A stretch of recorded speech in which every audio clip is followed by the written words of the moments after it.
రెండవ పదము హీబ్రూ భాషలో దేవునికి ఆపాదించబడిన పదము ఈస్ ఎలాహ్. ఇది అరామిక్ భాషలో దీని యొక్క ధాతువు ఉన్నట్టు బైబిల్ పండితులు బోధిస్తూ ఉంటారు. ఈ అరామిక్ ధాతువులో నుంచి వచ్చినటువంటి పదం ఎలాహ్. దీనిని దానియేలు మరియు ఎజ్రా గ్రంథంలో మనం చూస్తున్నాం. అంతటితో కాకుండా ఇర్మియా గ్రంథం 10వ అధ్యాయము 11వ వచనంలో ఈ ఎలాహ్ అన్నటువంటి పద ప్రయోక్తాన్ని మనం పవిత్ర గ్రంథంలో చూడగలుగుతాం. అయితే ఇది బహుళముగా, it's plural form Elah is used at least once for the true God. నిజమైనటువంటి దేవునికి సూచికగా ఇటు ఎలాహ్ అనే హీబ్రూ పదం యొక్క నామవాచకము వాడబడింది. దానియేలు గ్రంథం 5వ అధ్యాయం 23వ వచనంలో మనం చూస్తాం.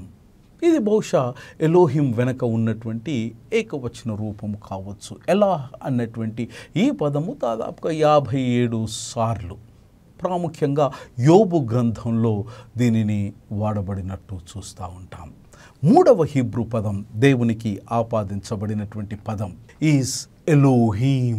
ఇది నిజమైనటువంటి సర్వ సత్య సంపన్నుడైనటువంటి సద్గుణశీలి అయినటువంటి సుగుణ శోభితుడైనటువంటి దేవదేవుని కొరకు నిజమైన దేవునిగా అభివర్ణించడానికి ఎలోహీం అన్నటువంటి పదం హీబ్రూ భాషలో వాడబడింది. దాదాపుగా ఈ ఎలోహీం అన్నటువంటి పదం 2507 సార్లు ఇటు పదం వాడబడ్డది.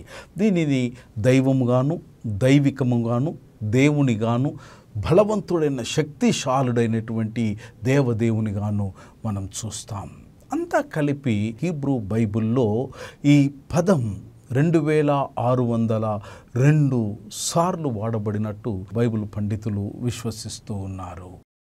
ఈ ఎలోహీం అన్నటువంటి పదం కేవలము దేవునికి మాత్రమే ఆపాదించడము కాకుండా దేవదూతలకు కూడా ఆపాదించినటువంటి వైనం పరిశుద్ధ గ్రంథంలో మనం చూడగలుగుతాం. సంకీర్తన 8వ అధ్యాయం 6వ వచనంలో చూస్తాం. దేవుని కంటే వానిని కొంచెము తక్కువ వానిగా చేసి ఉన్నావు, మహిమ ప్రభావములతో వానికి కిరీటము ధరింపచేసి ఉన్నావు, నీ చేతి పనుల మీద వానికి అధికారం ఇచ్చి ఉన్నావు.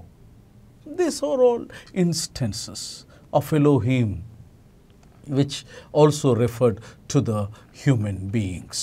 కొన్ని సందర్భాలలో ఈ ఎలోహిం అనే పదం మనుషులకు కూడా ఆపాదించబడినటువంటి విషయాన్ని మనం చూస్తాం. సంకీర్తన 82:6వ వచనం.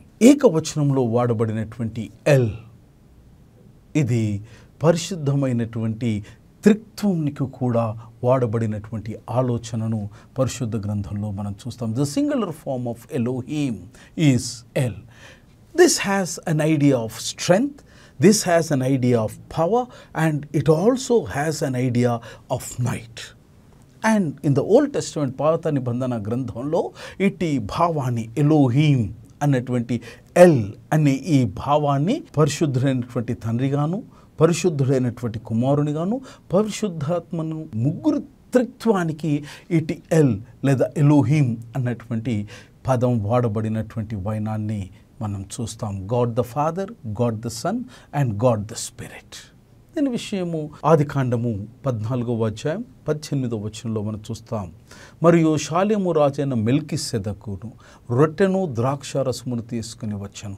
అతడు సర్వోన్నతుడగు దేవుని యాజకుడు. సర్వోన్నతుడు దేవుని యాజకుడు అన్న పదానికి ఎలోహీం త్రిత్వాన్ని గూర్చినటువంటి సూచనగా ఆదికాండంలో మనం చూస్తున్నాం. ఈ త్రిత్వాన్ని గూర్చినటువంటి భావన ఎలోహీం అన వాడబడినటువంటి మరొక పద ప్రయోక్తాన్ని యోబు గ్రంథం 33వ అధ్యాయం 4వ వచనంలో చూస్తాం. దేవుని ఆత్మ నన్ను సృజించెను, సర్వశక్తుని యొక్క శ్వాసము నాకు జీవాన్ని ఇచ్చెను. ఎల్ అనేటువంటి ఈ పదం ఇతర పదాల యొక్క సమ్మేళనముతో కూడా వాడబడినటువంటి విషయాన్ని మనం చూస్తాం. ఎలియాన్ అన్నటువంటి పదాన్ని మనం దేవునికి ఆపాదించినటువంటి విషయాన్ని చూస్తాం. ఎలియాన్ అన్న ఈ పదం యొక్క అర్థం ఏంటంటే God most high or the most high God, అత్యున్నతమైనటువంటి దేవుడు.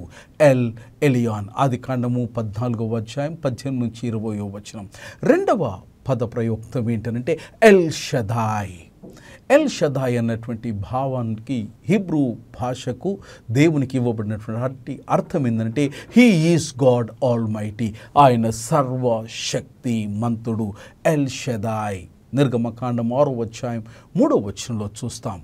మరొక పదం ఎల్ ఓలం అన్నటువంటి హీబ్రూ పదం దేవునికి ఆపాదించబడినది. అనగా ఆయన నిత్యము, సత్యము, శాశ్వతమైనటువంటి చిరంజీవి అయినటువంటి దేవుడై ఉన్నాడు. ఆదికాండం 21వ అధ్యాయం 33వ వచనంలో చూస్తాం. మరొక పదం దేవునికి వాడబడినటువంటిది ఎల్ గిబ్బర్. ఎల్ గిబ్బర్ అన్నటువంటి ఈ హీబ్రూ పదానికి అర్థం ఏంటంటే ద మైటీ గాడ్, పరాక్రమవంతుడు. యెషయా గ్రంథము 9వ అధ్యాయం 6వ వచనంలో ఈ పద ప్రయుక్తాన్ని మనం చూస్తాం. ఎలోహిం ఇతర పదాల యొక్క సమ్మేళనంలో మనము ఇంకా ముందుకు వెళితే చూసుకోగలుగుతాం. ఎలోహిం, ఎలియాన్ అన్నటువంటి పదాన్ని మనం చూస్తాం. It means God most high. Elohim Sabbath అన్న పదాన్ని మనం చూస్తాం. గాడ్ ఆఫ్ హోస్ట్, సేనల దేవునిగా మనం చూస్తాం. సంకీర్తన 80వ సంకీర్తన 7వ వచనంలో మనం చూస్తాం. ఈ ఎలోహిం, ఎలోయ్ అన్నటువంటి ఈ పదాన్ని యేసుక్రీస్తు ప్రభుల వారు స్వయంగా సంబోధించినారు. ఎలోయి ఎలోయి లామా సబక్తాని.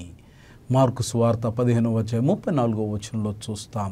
తండ్రిని వారు సంబోధించినప్పుడు వారు వాడబడినటువంటి పదం నా దేవా, నా దేవా, ఎందుకయ్యా నా చెయ్యి విడిచితివే. ఎలోహీం ఉన్నవాడు, అనువాడు, సత్యవంతుడు, శక్తివంతుడు. ఆయన యొక్క నామధేయంబును బట్టి ఆయన యొక్క స్వభావాన్ని, ఆయన యొక్క గుణగణాలను, ఆయనకు దేవుడు అనుగ్రహించినటువంటి ప్రతి విధమైనటువంటి గొప్పతనాన్ని ఆ ఒక్క పేరులోనే ప్రతిబింబిస్తుంది.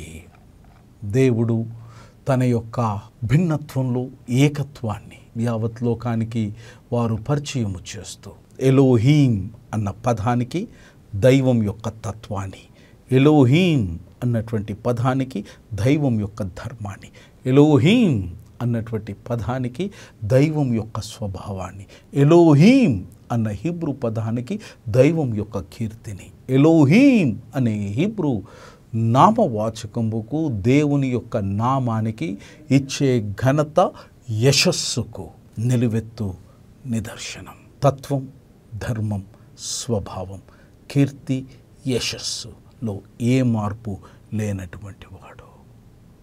దేవుడు దీవించును గాక. ఆమేన్.